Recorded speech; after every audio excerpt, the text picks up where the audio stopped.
In the age when the Nile's whispers still held magic, Egypt's crown rested on the brow of Cleopatra VII, the last descendant of the Ptolemies.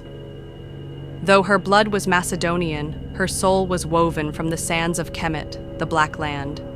She spoke the tongue of the gods, read the stars with the priests of Ra, and danced with the cunning of Sekhmet. Yet her kingdom trembled, a reed caught between the hungry jaws of Rome. When Julius Caesar, the Eagle of Rome, arrived in Alexandria seeking gold and glory, Cleopatra saw both peril and promise. Her brother husband, Ptolemy XIII, had barred her from the palace, but the queen would not be caged. She smuggled herself into Caesar's quarters, not as a supplicant but as a sovereign, rolled in a carpet like a hidden blade.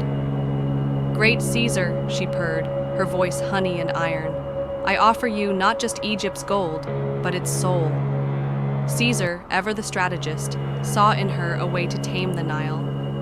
Their alliance was sealed in a bedchamber, where politics and passion intertwined like the lotus and the papyrus.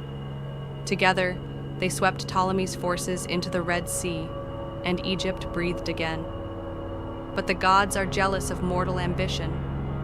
Cleopatra and Caesar sailed south to the oracle of Siwa, seeking blessings for their unborn son, Caesarion.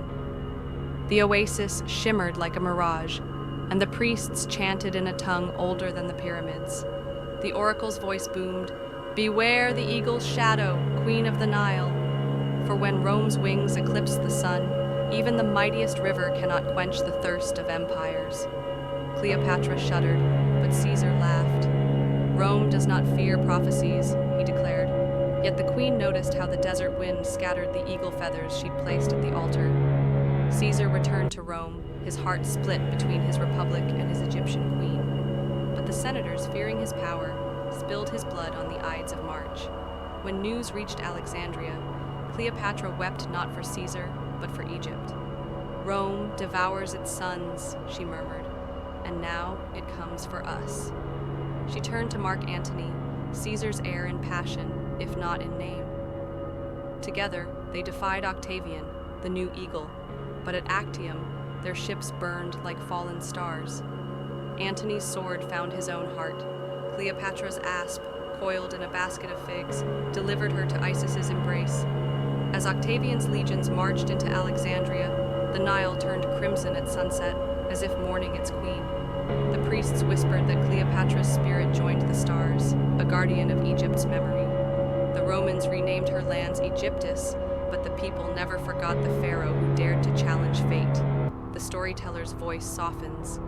And so, the lotus that once bloomed for Ramses and Hatshepsut closed its petals at dawn. Yet in the silence, the Nile still hums her name, Cleopatra, a queen who ruled not just a kingdom, but the tides of history.